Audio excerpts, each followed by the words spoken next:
Jake the Fake Paul versus the former Iron Mike Tyson. Money and BS talks, integrity and honor walks. Hello, fight fans. This is Coach Nathan of NS Champ 7 Power Boxing Series at nschamp7.com, and that's the title of my analysis of the recently announced fistic farce scheduled to go down July 20th as the former heavyweight great, 57-year-old Mike Tyson takes on the biggest one-man hype job to ever lace on a pair of boxing gloves. And that's YouTube's own Jake Paul. This fight was announced as an event, not a fight. But either way, whoever pays for this is getting conned. Some commission or ruling boxing sanctioning authority needs to make this 27-year-old who keeps calling out Canelo Alvarez and saying he'll be a world champion one day fight a top 10 ranked opponent in his own weight class, and that's cruiserweight.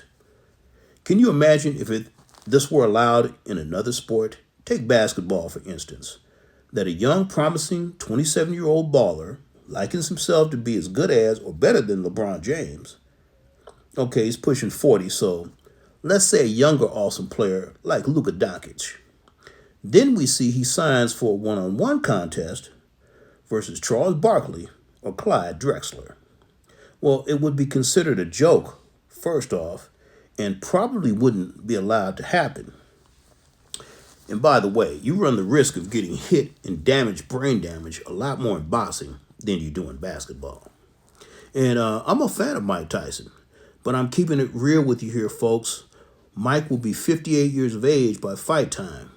He smokes weed, he's been knocked out 5 times, and suffers from sciatica, which causes nerve pain and limits mobility. That's why he's been spotted recently moving around in a wheelchair. A report from Front Office Sports confirms this. Front Office Sports also reported that the promoter of this event has not scheduled a physical for the fighters as of now. And this is in Texas, where they have one of the most stringent physical fight exams in the country. So he may not pass it. Now that's if it's legit.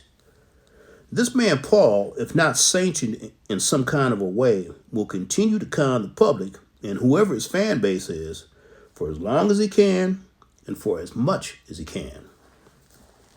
The only fighter he faced who had a 50% chance of beating him he lost to, and that's Tommy Fury.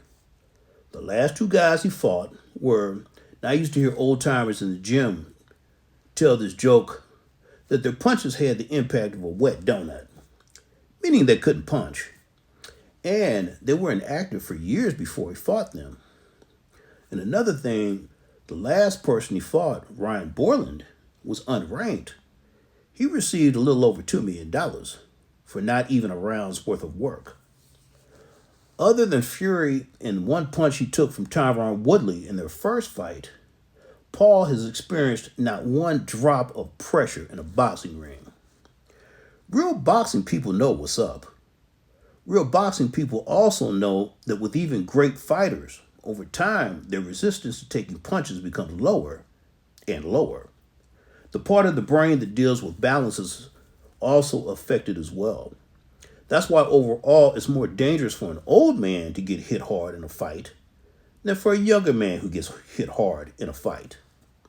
And those into boxing history, go back and study the last few fights with one of the greatest of all time, Sugar Ray Robinson, and see how easy it was for him, now this is toward the end of his career, to get knocked down or staggered by fighters with few knockouts on their records. A more recent example was that of Evander Holyfield, who was legendary for his durability and his solid jaw. Remember, he withstood hard shots from guys such as a prime Mike Tyson and Big George Foreman.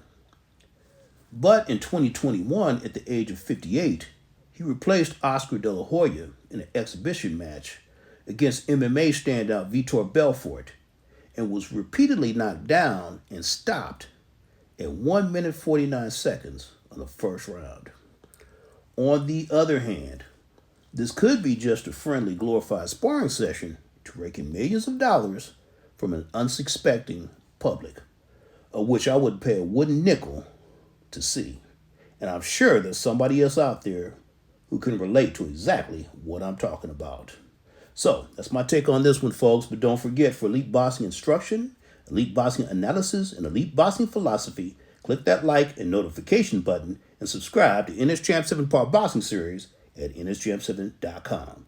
And I'll definitely be seeing you the next main event.